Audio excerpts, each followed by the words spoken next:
Looking to decrease your stress just a little bit? Well, you've come to the right place. In today's episode, we're going to be talking about these things called cognitive distortions, which are actually how your brain sees the world around you and the voices and stories it's telling you inside your head. That seems like something you're interested in. Make sure you stick around.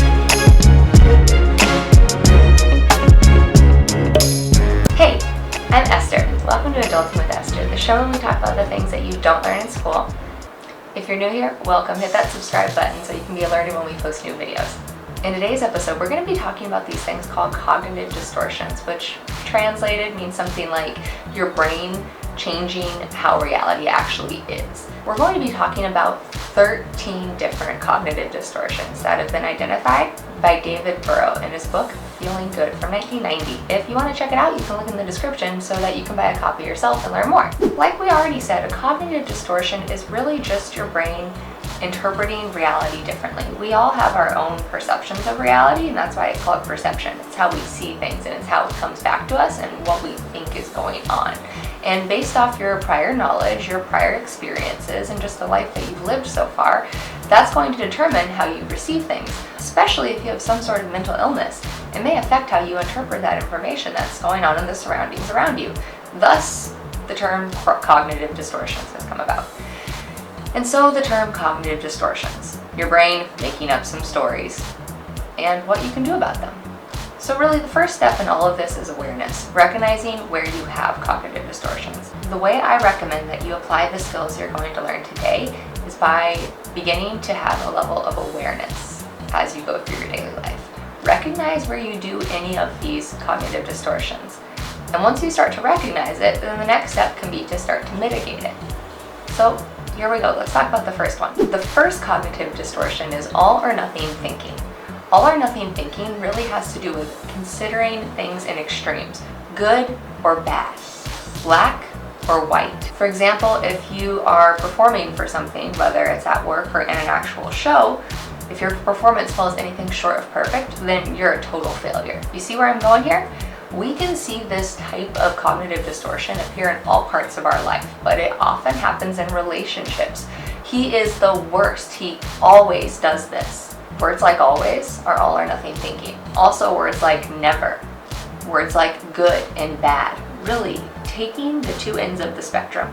Another place you might see this cognitive distortion is at work. Perhaps you work in a role that's high pressure, and if that call doesn't go just the way you want it to, then it is a total failure.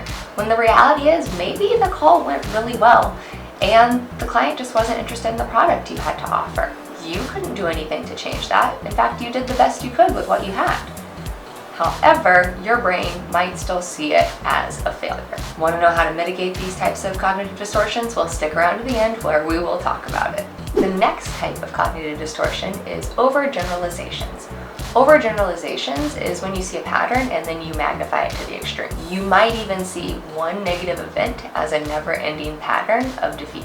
Perhaps you're searching for a new job, and after applying to 10 jobs, you received one rejection letter. And now you're saying, I'm never going to get a job. This is the end. I am a total failure. Another place you might experience overgeneralizations is at work. You went to talk to your boss about a raise or a promotion that you've been working for really hard, and the boss says no. Instead of interpreting that as, okay, I didn't get it this time, you might think of it as, I'm a total failure, I'm not worthy of a raise, I suck at this job, I should just quit. That would be an overgeneralization. Number 3, mental filter. Mental filter is like the inverse of rose-colored glasses. I like to think of them as gray-colored glasses. Its definition is that it's a single negative event that you dwell on exclusively, so that the entire event or your version of all reality becomes darkened. A place you might see this could be at work again. Perhaps you just had your performance review and you scored meeting expectations in all categories except for one where you scored approaching expectations or maybe even unsatisfactory. And averaged out, you probably got something like a B or a C, which in grade school would have been totally acceptable. However, your brain with this mental filter is seeing it all as bad. You did not do well because of that one negative experience, even though the reality is you did well in plenty different places. 4, disqualifying the positive. Disqualifying the positive is disqualifying positive events when they happen and saying that they don't count so that you can maintain your negative outlook on life. One place this might happen is in relationships or in dating. Perhaps you're going on some dates and they've been just okay or not that great. And you finally go on a date with a guy and it goes well. But later that night you're hanging out with your friends, they ask you about how the date went and you say, it was good, but dating just sucks and I don't want to do it anymore and I'll never find someone. That's disqualifying the positive. The reality is you had a good date. Most of them were not awesome or just okay, and that's fine. But focusing on the negative would be disqualifying the positive. Number 5 is jumping to conclusions. Jumping to conclusions is assuming that something negative is the intention even when there's no actual facts that say it is negative. An example of this might be at work. Your boss emails you and says, hey, can you stop by my office real quick so we can talk?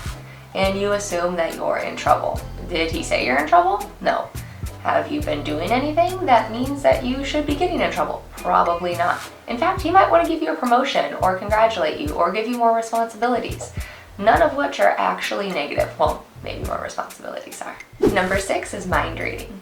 In mind reading, it usually is heard in the phrases of, oh, I know they're going to, or they're gonna blank. This can happen in any aspect of life, but one example might be in a relationship. You really want to go rock climbing with your partner. It's something you've been excited about for a long time, and you'd love to ask them, but you know they're gonna say no. That would be mind reading. Assuming that they're going to say no, even though you haven't asked them yet. You know what they say about making assumptions. Number 7 is fortune teller error.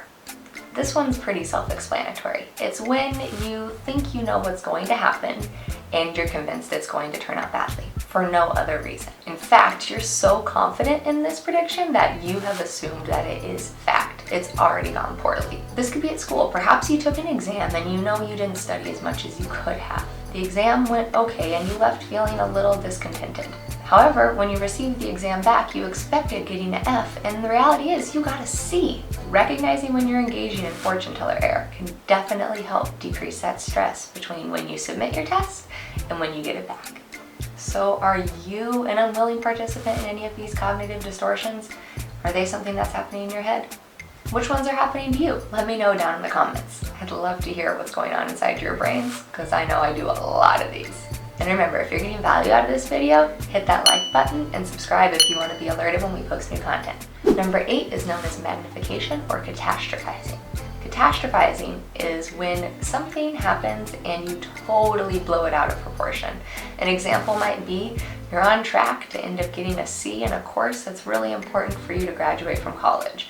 You're afraid that if employers see your transcript, they might not hire you because of the C you got in that one course. In fact, no one's going to hire you because of that C. And as a result of no one hiring you, you're gonna have to live in your mom's basement and work at Chick-fil-A down the street, which is not what you're interested in doing. How did we get all the way there from you currently getting a C? The reality is, you might end up with a C. You might even be able to pull it up based on that final exam. Number 9 is minimization.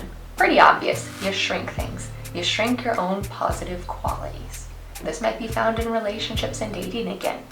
You're having a down day trying to figure out why you haven't found anyone good, and your friend is telling you, you have a great personality, you are so kind and trustworthy that anyone would be lucky to have you. And that is the reality. You've just had a couple bad dates.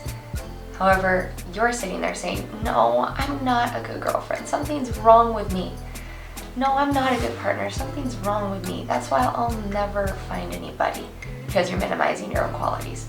You also could minimize someone else's imperfections. Perhaps you're in an abusive relationship. It's really not that bad. They're a good guy. They just do XYZ every once in a while. That would be minimization as well. Number 10, emotional reasoning. A phrase that goes with this one is, I feel it, therefore it must be true. It's really about letting your emotions dictate what's going on, as opposed to looking at the facts. For me at least, emotional reasoning can often kickstart some of these other negative distortions. An example might be at work. Maybe there was one negative interaction you had with your boss in the initial few weeks of your employment. Now you feel maybe a little guilty or ashamed or embarrassed. And so that could lead to other cognitive distortions, like fortune telling, mind reading, or jumping to conclusions. But it could also be seen in other ways too. How do you see emotional reasoning in your life? The big deal with emotional reasoning is make sure you check the facts, not always only how you feel. You We've only got 3 left. Remember, if you're getting value out of this video, hit that like button. Number 11 is the should statements. Have you ever gotten in that kind of battle where you're talking to yourself or others saying they should, or they ought to, or they must? Well, when you talk that way to yourself, it can often inflict a lot of guilt or maybe even shame depending on what it is. When you direct those types of shoulds, oughts, and musts toward other people, those can lead to anger, resentment, and frustration. An example of how this might happen to yourself would be if you're driving and you notice a critter on the side of the road and instead aren't looking forward and don't brake as soon as you should and hit the car in front of you. You might say to yourself, you should have seen that car. Or perhaps a way that you might hear should statements at work could be if a colleague of yours is not holding up their end of the expectations and it affects negatively on you. They should have done their work. They should have got it done on time. And now you have to make it up. That might make you feel angry and resentful towards your colleague. Number 12 is labeling and mislabeling. This one is a form of extreme overgeneralization. Remember that one? This can happen internally or externally. When you overgeneralize maybe an error that you make, it might lead to some extremely negative self-talk like, I'm a loser, or I don't deserve this, or I suck, I should quit. When you attach a negative label to someone else, it might be based off a very snap judgment. Maybe they said a joke that you didn't like, and now they are forever a jerk or an ass, or you just absolutely hate them. But can you really base that judgment off of one interaction, or maybe 2? Probably not. So that would be labeling or mislabeling. Number 13, we made it. And remember, stick around after this because I'm going to share with you how to kind of begin combating all of these. Number 13 is personalization. Personalization is when you take ownership of a negative event occurring and say that it was your fault. It was my fault. I should have fixed it. I'm sorry. I know in the part of America I'm in, we over-apologize frequently. I'm sorry that I was standing in the hallway and that you dropped your coffee on you. That wasn't my fault, but I'm taking ownership of it. Or perhaps maybe you were being observed for a performance review and a portion of it that you couldn't control didn't go as planned. Maybe the client you were talking to did not receive the sales call positively. And even though it wasn't something that you could control, you still take the blame for it. That would be personification. Okay, so we made it to the end, and as promised, I wanted to tell you how to start beginning to mitigate these in your own life. As I mentioned at the beginning, awareness is the first step. So starting to recognize throughout your daily life, in your relationships, dating, at home, at work and play, everywhere in between, start to pay attention to when you have one of these 13 cognitive distortions happen to you. The second thing would be to use neutral or positive self-talk when you start to notice them happening. To use personalization as an example, if you say, oh, that was my fault, I should have done better, recognize it and use positive self-talk to mitigate it. Okay, Esther, that's not true. It wasn't your fault. You did the best you could with what you had. You gave it your best effort, you showed up on time. You cannot control how this review turns out. By using these positive or neutral statements, also known as self-compassion, which we'll talk about in another video, I'll link it up here sooner or later, you'll slowly start to create new pathways in your brain that will decrease the usage of these negative cognitive distortion pathways that you've created over time. And you haven't even created them, your brain has created them. Once you build these new roads and pathways, your brain will start to travel those more frequently. And just like exercise, you'll get better at practice and you'll hear these cognitive distortions come up in your head less and less. And over time, you'll hear the positive and neutral self-talk that you're giving yourself, a self-compassion, come up more. Thank you so much for watching this video. If you stuck around to the end, go ahead and type this secret word down in the comments so that I know you watched the entire video, because you are so awesome and I'm so proud of you for putting yourself first. Remember, if you got value out of this video, to hit that like button and subscribe so you can be alerted when we post our next video. Thanks for stopping by, and I'll see you next time.